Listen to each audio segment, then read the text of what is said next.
तो हमारे पास अभी यहाँ पर एक ABS कंट्रोल मॉड्यूल है। ये आपका anti lock braking system control module है।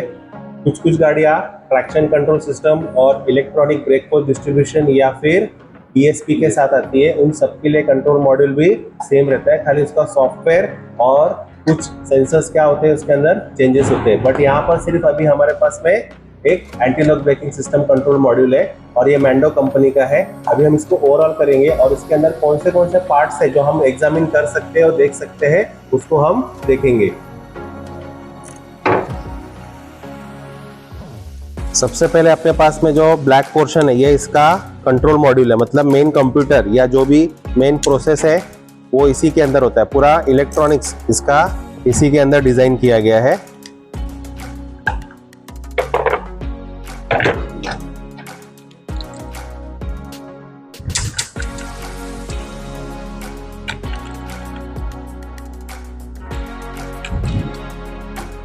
तीन मेन पार्ट से मिलके बना रहता है।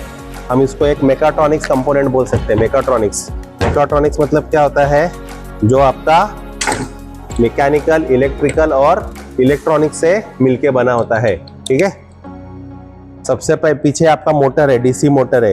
ये हाइड्रोलिक कंट्रोल यूनिट है और ये आपका कंट्रोल मॉड्यूल है। ठीक है,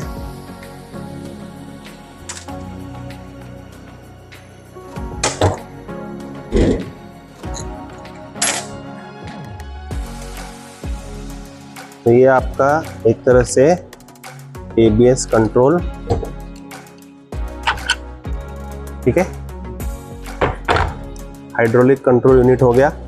और ये आपका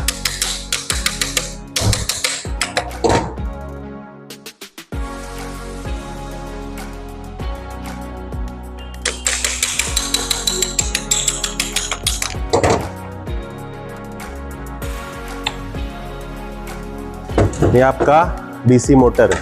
DC मोटर पुराना होने की वजह से इसका सीलेंट छूट गया है और अंदर का मोटर अभी अपन देखेंगे। अगर एक बार मोटर निकल गया तो शायद कार्बन ब्रश नहीं लगेगा, तो हम इसको ऐसे टेस्ट करेंगे।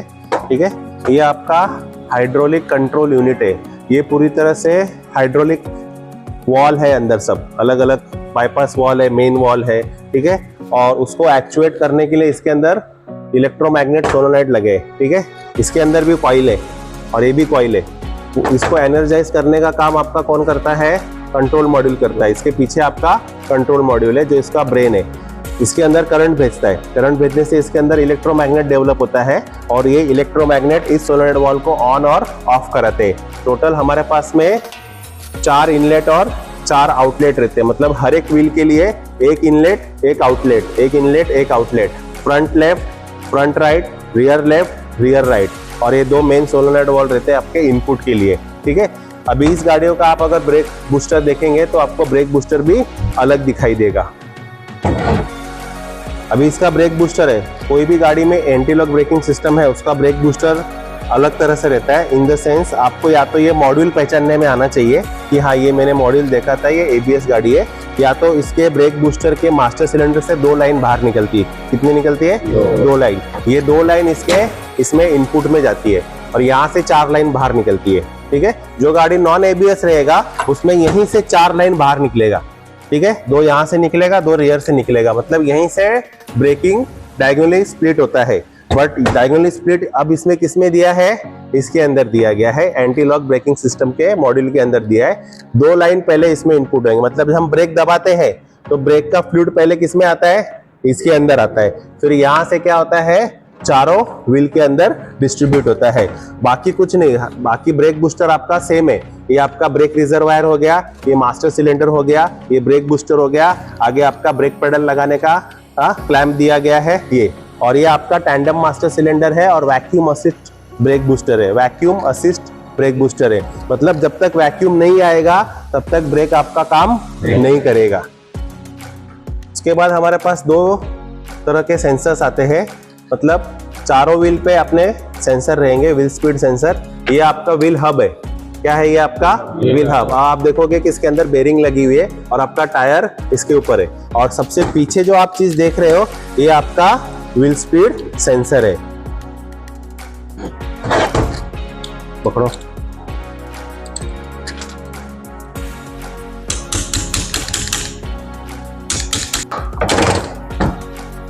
ठीक है। तो यहाँ पर आपका ये जो इतना सा यूनिट है, ये इसके अंदर आपका 2 पिन का कपलर है और ये आपका सेंसर है। और सेंसर को ट्रिगर करने के लिए यहाँ पर आपके सामने क्या दिया गया है, व्हील दिया गया है, टारगेट व्हील दिया गया है। ये टारगेट व्हील जैसे जैसे सेंसर के सामने से पास होता है वैसे वैसे आरपीएम क्या होता है, डिटेक्ट होता है। विदाउट दिस स्विंग्स या फिर ये कट के बिना ये सेंसर काम नहीं करेगा। पिछले व्हील पे आपको व्हील हब के ऊपर इस तरह का सेंसर मिलता है। जब अर्ली स्टेज पे गाड़ी डिजाइन हुई थी या एबीएस डिजाइन हुआ था तो ये पूरा हब चेंज करना पड़ता था, पूरा हब रिप्लेस करना पड़ता था। अब ये पार्ट मिलता है। अगर ये डैमेज हो गया रहेगा तब आपको अपने को ये दोनों पार्ट, ये सेंसर का पार्ट और ये पार्ट क्या करना पड़ता है, डालना पड़ता है। अगर बेरिंग चली गई रहेगी तो आपको हब रिप्लेस करना पड़ता है। ये आपके सर्विस सेंटर में ज्यादा करके पूरा का पूरा यूनिट चेंज किया जाता है। बट अभी अपने पास ये sensor as a child part available है, वो आप रिप्लेस कर सकता है। उसके बाद जो फ्रंट व्हील पे आपको आता है वो इस तरह का सेंसर आता है जो वायर के साथ कनेक्ट रहता है, ठीक है।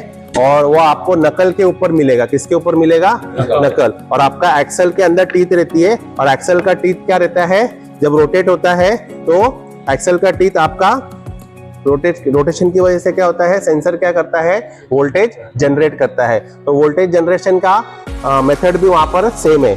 टीथ यहाँ पर भी अवेलेबल है, टीथ वहां पर भी अवेलेबल है। व्हील स्पीड सेंसर इसी तरह से काम करता है, ठीक है।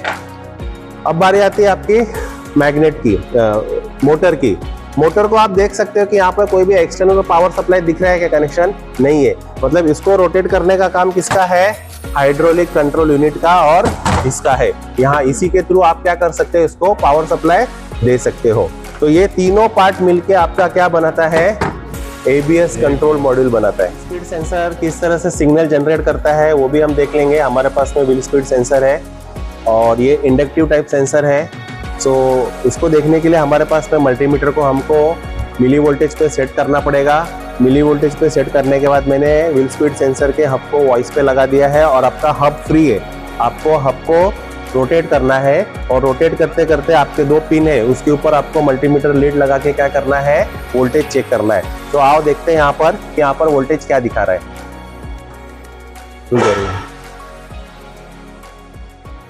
वोल्टेज कुछ आना नहीं चाहिए, ठीक है।